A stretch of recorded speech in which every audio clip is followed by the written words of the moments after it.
So in this slide, I want to examine the effects of conductor vibration and the methods used to mitigate its impact. So wind acting on the exposed surface of conductors can induce oscillations, especially at low wind violation. All right. And while such motion is generally not harmful if adequate clearance is maintained. So uh, let me check. All right. Okay. All right. Um, um, okay. As shown in this figure, components like armor road claims and rubber line claims are used to provide mechanical protection and reduce stress concentration at these points. Without proper protection, continuous vibration can cause material fatigue in the conductor, eventually leading to breakage. So to further minimize these harmful effects, dampers are commonly installed on conductors to observe and dissipate vibrational energy, thereby enhancing the reliability and lifespan of overhead transmission lines. So you can see here some claim in the figures.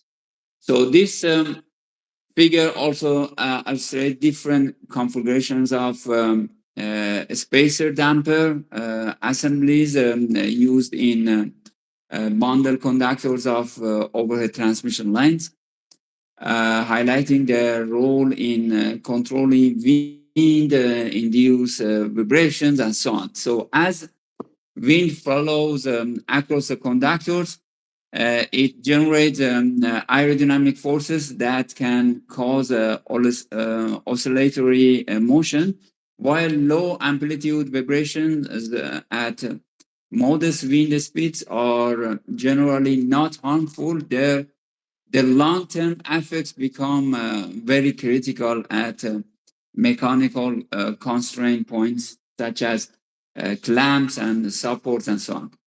So in bundle conductors, these effects can be more pronounced due to the interaction between subconductors. So the spacer dampers shown in the figure serve a dual function.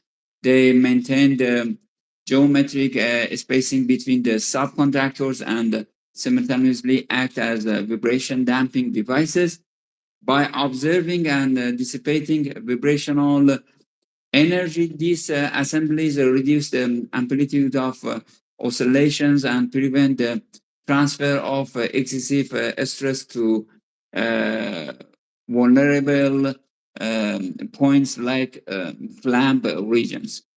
So additionally, the use of protective elements such as rubber line or armor clamps helps minimize stress concentration and mechanical wear. So in overall, this design play a vital role in preventing fatigue damage, avoiding conductor breakage, and ensuring adequate electrical clearance, thereby enhancing the mechanical integrated safety and reliability of transmission line systems. Okay, this is an example focused on mechanical design of an overhead transmission line by determining the suitable height at which the conductor should be supported to ensure safe ground clearance. So the given data include the conductor weight per unit length, span length, ultimate tension, tensile strength, and specified safety factor, all of which are essential for evaluating the suitable tension in the conductor. By applying the safety factor, the allowable working tension is reduced from the ultimate strength to ensure reliable operation under different loading conditions. Using this tension along with the conductor weight, the sag of the conductor over the span can be calculated. So since the minimum ground clearance is specified as 10 meters, the support height must be chosen such that even at the lowest point of the sag, this clearance is maintained. Therefore, this example demonstrates how electrical and mechanical design considerations are combined to ensure both structural integrity and operational safety of transmission lines. Okay, this slide also presents the detailed solution to determining the required support height of conductor in a 132 kilovolt transmission line, combining both mechanical analysis and safety considerations. First, the weight of conductor is converted into weight per unit length, which is essential for sag calculations.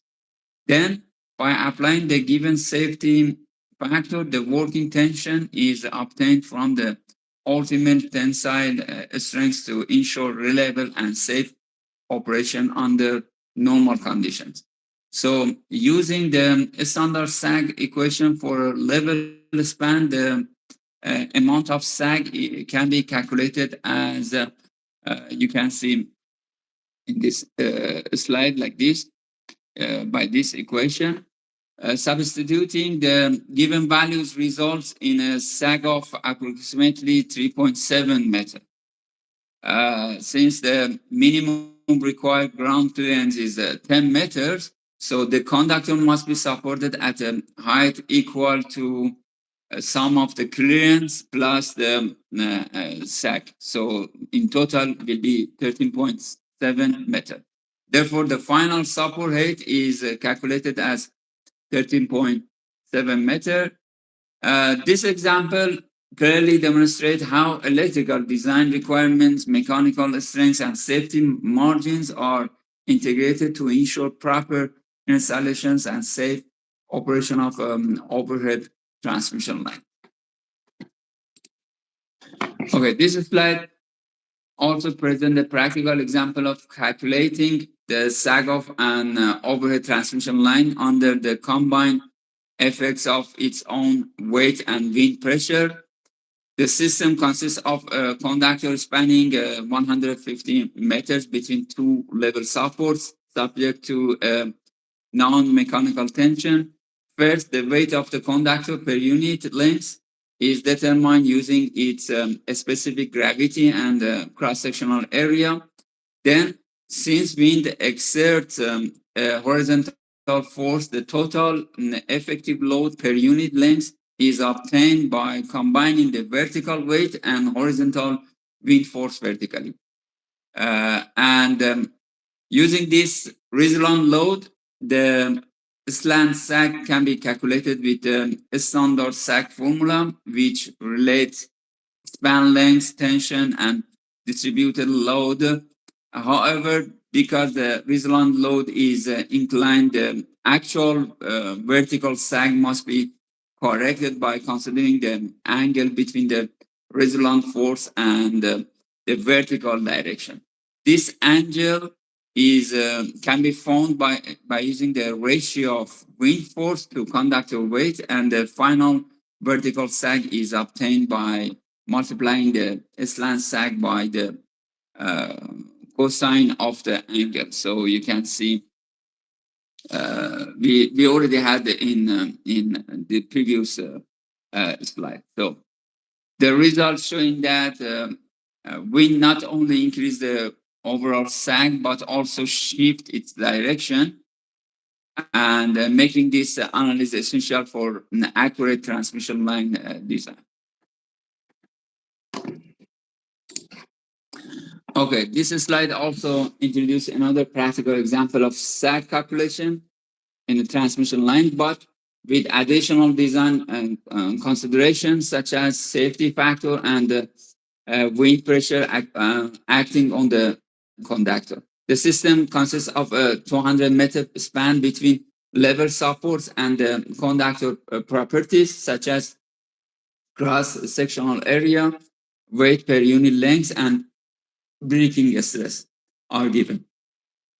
The first step is to determine the working tension is in the conductor, which can be obtained by dividing the ultimate tensile strength, product of breaking stress and area, by the specified safety factor. This ensures the conductor operates within safe mechanical limits. Next, the conductor diameter can be calculated from its cross-sectional area. So assuming a circular shape, this diameter is essential for evaluating the wind load, as wind pressure acts on the projected area of the conductor. So the wind force per unit length is then computed using the given wind pressure and the effective projected area. At this stage, both the vertical load due to the conductor weight and horizontal load due to the wind speed are known variables, so which will later be combined vectorially to determine the resultant load in total. So this resultant load is then used to calculate the sag, similar to the previous example, ultimately leading to the determination of the vertical sag. So you can see we already discussed about all of this formulation. Just you need to substitute the values, given values on these formulations.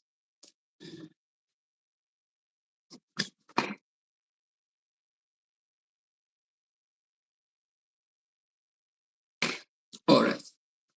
This slide completes the sag analysis by incorporating both the conductor's weight, you can see, and the wind load to determine the final vertical sag. This is a vertical sag. So first, the total effective load per unit length is calculated by combining the vertical weight and horizontal wind force using vector additions. You can see in here in this equation. This gives resultant loads of 1.95 kilogram per meter. So using this value, the slant sag is computed with a standard sag formula. So this is a standard sag formula, which results in a slant sag of 8.96 meters. Since this sag acts along the resultant force, it is not purely vertical. Therefore, the angle between the resultant load and the vertical can be determined by using of the ratio of wind force to conductor weight by using of this one. You know, this is a theta. All right. This angle is found to be approximately 53.30 degree. Finally, the vertical sag is obtained by projecting the slant sag onto the vertical axis. Vertical sag is equal to S times cosinus theta. So which yields a final value of 5.37 meter. This demonstrates how wind significantly affects both the magnitude and direction of sag, making it essential to consider in transmission line design. Okay, this slide presents a practical example of calculating the factor of safety for an overhead transmission line under combined loading conditions. The line has a span of 240 meters, and both the conductor weight and wind pressure are taken into account to determine the resultant load per unit length. By combining the vertical weight and the wind load victorially, the effective weight of the conductor can be obtained, and which plays a key role in sag and tension calculation, as I told you before in other slides. So the working tension is then expressed in terms of the breaking stress, conductor cross-sectional area, and factor of safety, highlighting the relationship between mechanical strengths and safe operation. So additionally, the concept of slant sag can be introduced, which accounts for the inclined position of the conductor due to the wind forces. Using these relationships, the slant sag can be calculated from the vertical sag and load components. Overall, this example is illustrating how environmental effects like wind significantly influence transmission line design, ensuring both reliability and structural safety. Okay, this slide also complete the calculation by linking the conductor tension and sag using the standard transmission line equation. This is we already discussed about this equation. So here the sag S depends on the effective load per unit length, WT, and the span length, L, and the conductor tension, T.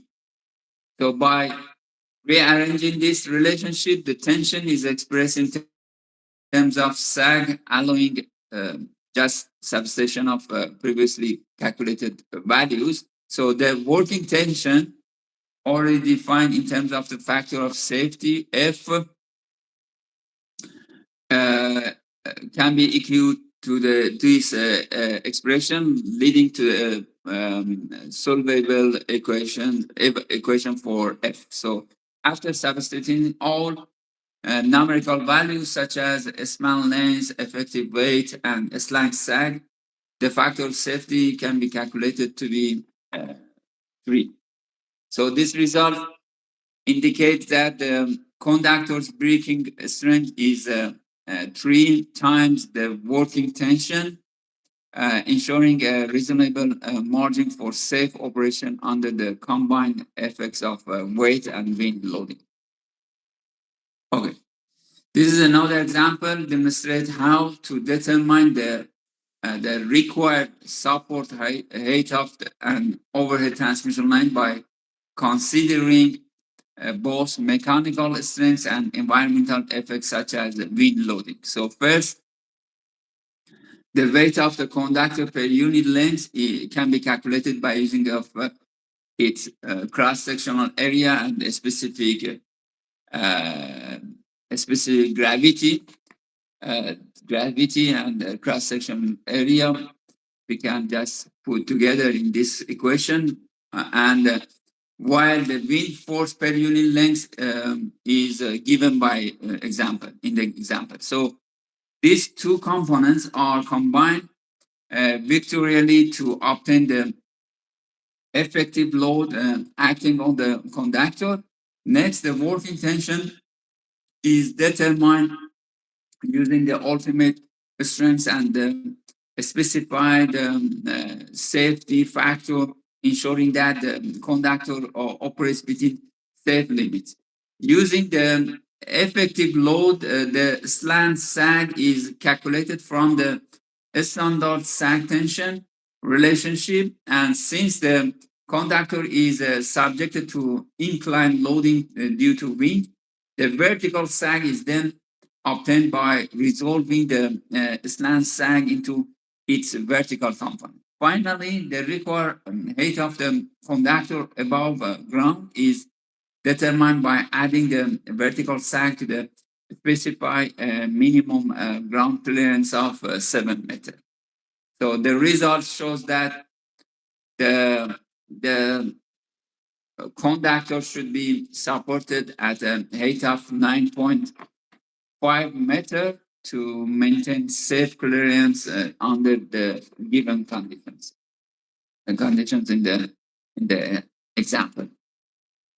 So this is another example, very interesting example. This example presents a practical sag tension problem for an overhead transmission line crossing a water body or two supporting towers of unequal height. So we have two support here and here. The height is completely different. Okay, 30 meters and 90 meter are supported by a horizontal span of 500 meter. This is a span of two support is 500 meter, creating an asymmetric profile for the conductor. Due to the difference in the support elevations, the lowest point of the conductor is not located at mid-span, but shift toward the lower tower as illustrated in the figure. The conductor follows catenary curve governed by its weight per unit length and the applied tension, which is given as 1,600 kilogram with a weight of 1.5 kilogram per meter. The key objective in this example is to determine the minimum clearance between the conductor and the water surface, as well as the clearance at the midpoint between the supports. So these clearances are critical for ensuring safety, regularity, compliance, and reliable operation of the transmission systems. We already discussed about the importance of this clearance. So this diagram also highlights important geometrical parameters such as horizontal distance, sag values at each support, and the position of the lowest point, all of which are essential for solving the problem analytically. We will discuss here. So in this slide, present the analytical formulation for solving the conductor profile between two supports at different elevations. The conductor is suspended between supports A and B, with point O identified as the lowest point along the curve. The given data include a span length of 500 meter, a conductor weight of 1.5 kilogram per meter, and a tension of 1,600 kilogram. The vertical difference between the supports is calculated as 60 meter. The horizontal distances from the lowest point O to the lower support A and a higher support B are denoted as X1 and X2 respectively, with the fundamental relation X1 plus X2 is equal to 500 meter. So using the probabilic approximation for the conductor, the sag at each support is expressed as this one. S1 can be calculated based on this equation, and S2 based on this equation. So the difference in sag between the two supports correspond to the height difference, leading to the equation H is equal to S2 minus S1. Substituting the expression for sag, this become we can find this equation. So just we can substitute all of values here. So which can be factorized into 60 is equal to this equation. So by inserting the known values inside this equation, we can simplify find this result. X2 minus X1 is equal to 256 meters. So we have two equations, this one and this one. We can sum these two equations together. And so we can find the X1 and X2. So we have two equations, two variables, simplify, and we can find the result. So then we can replace the values here in the equation, and we can find S1. And clearance of the lowest point of O from water level is equal to 30 minus 7 is equal to 23. So this is a clearance level for X2 also. We have this one, and sag at midpoint P can be calculated based on these equations. And finally, clearance of midpoint P from water level is equal to 23 plus 7.68 meter. This is a minimum clearance of midpoint. So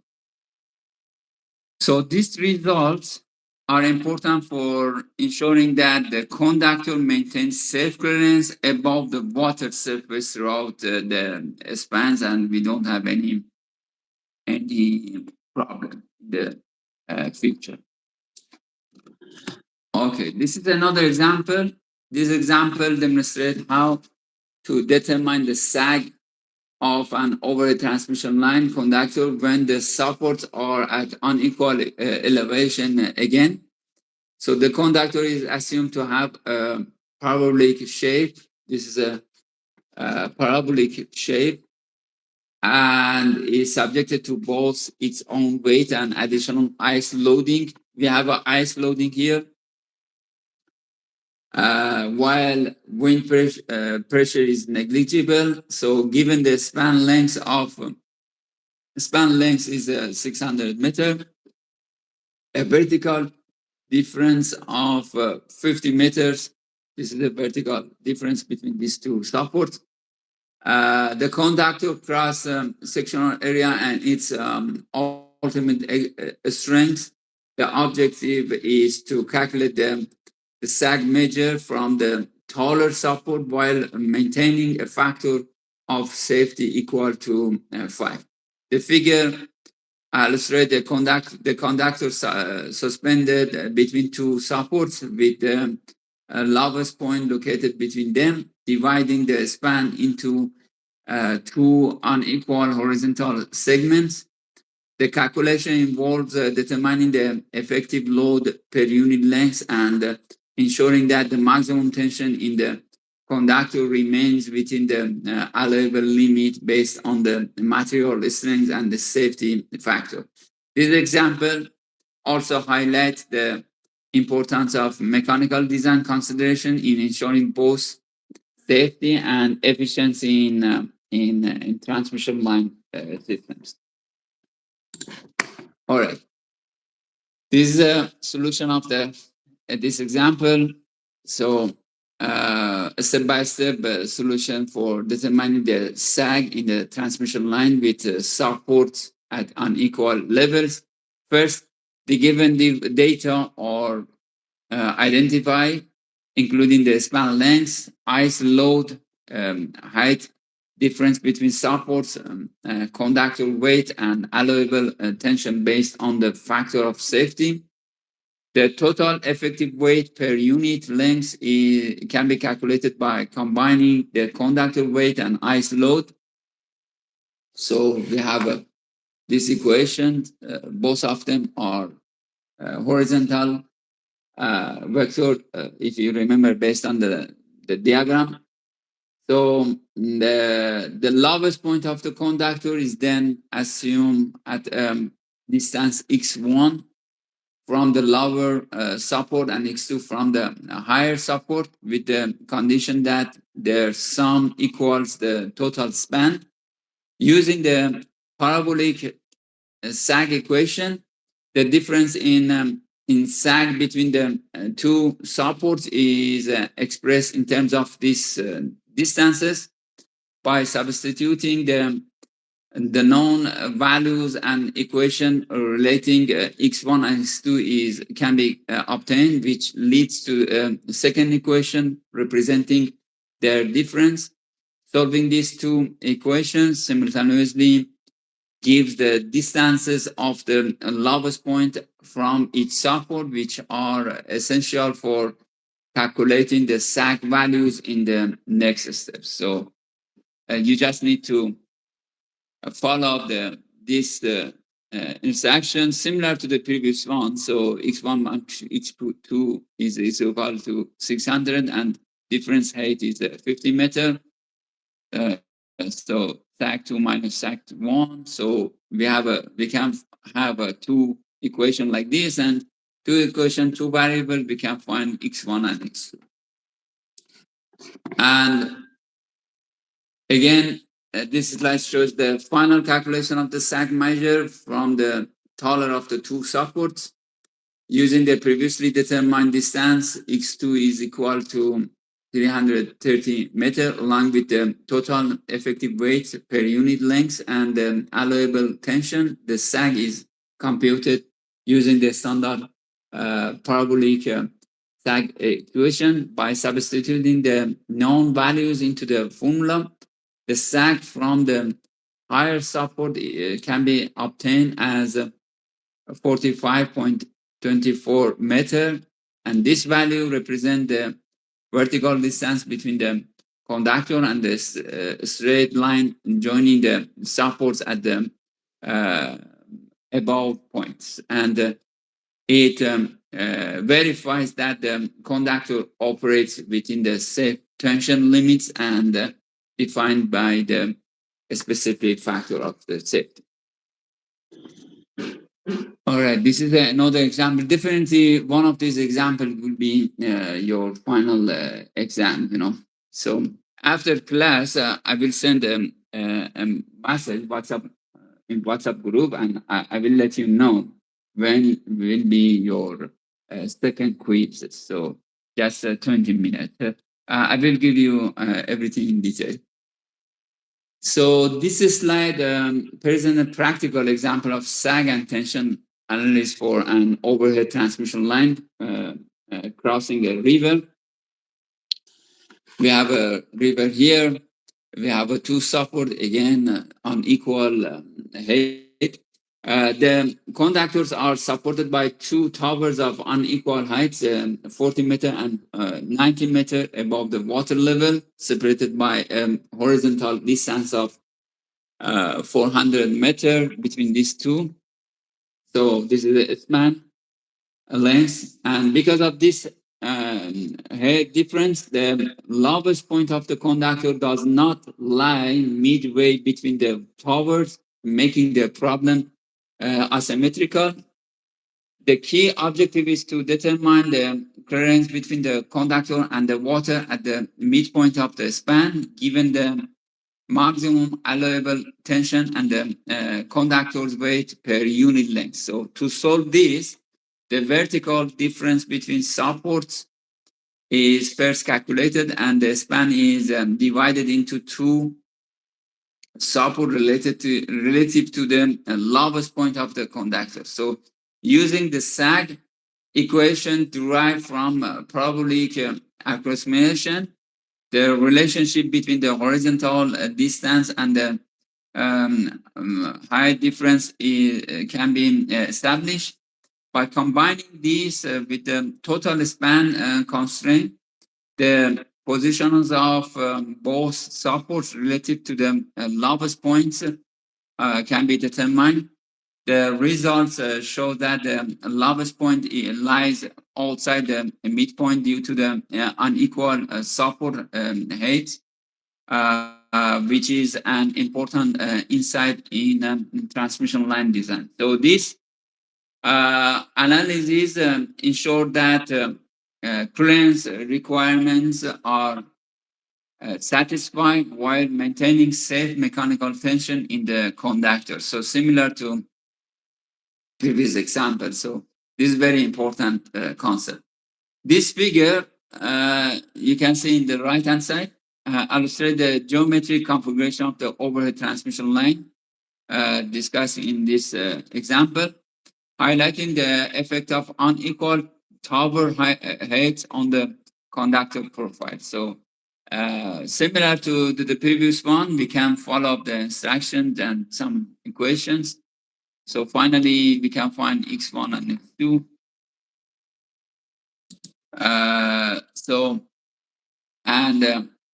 This is a complete of the previous example. We can find the sag 1, sag 2, and finally we can find the clearance of midpoint P. So this is the minimum sag as a mean. So the clearance of midpoint P is 55 meter, should be 55 meter. So this is the references. Most of the examples are taken from this reference. So if you have any questions, please let me know. Otherwise, I wanna start to talk a little bit about topic 10.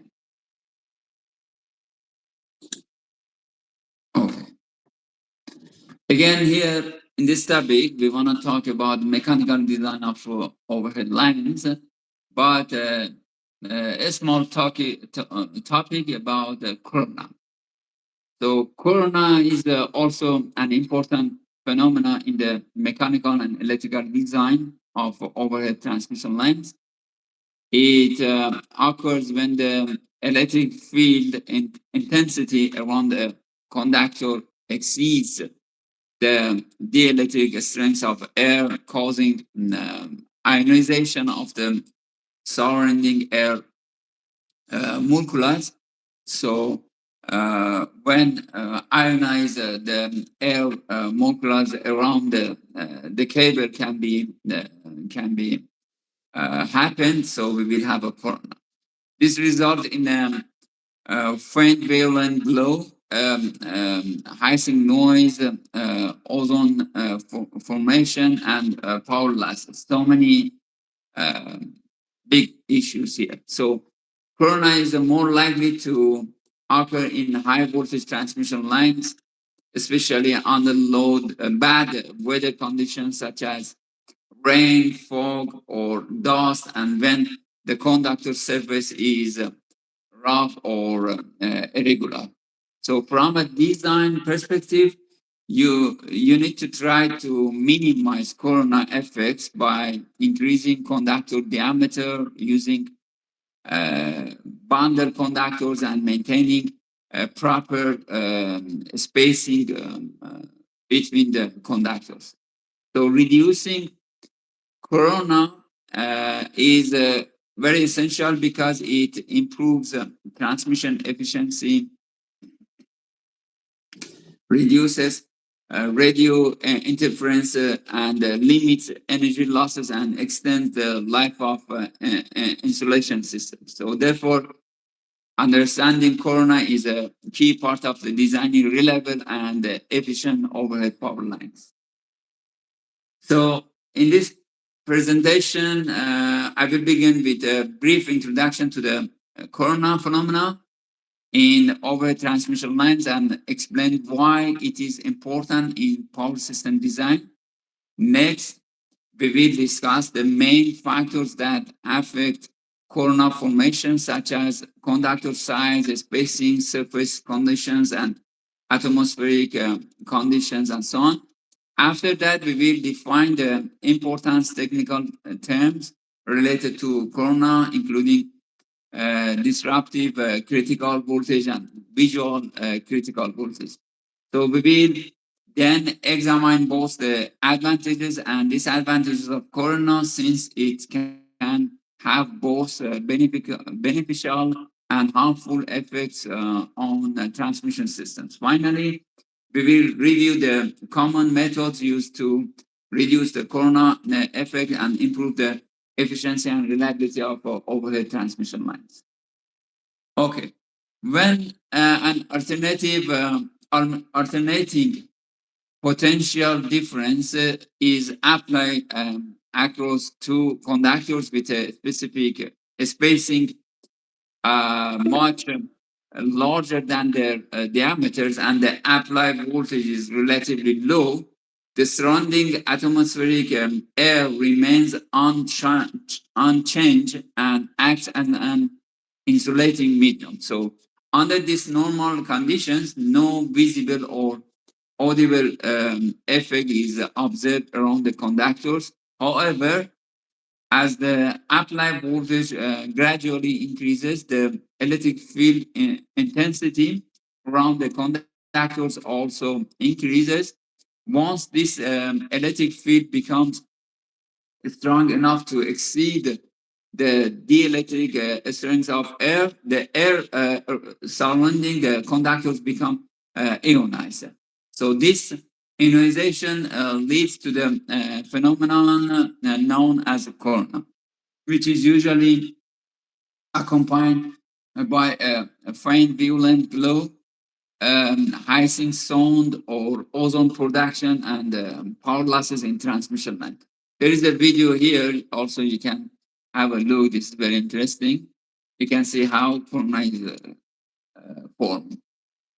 So when the applied voltage increases behind a specific limit known as the critical disruptive voltage, the electric field around the conductors become strong enough to break down the insulating property of air.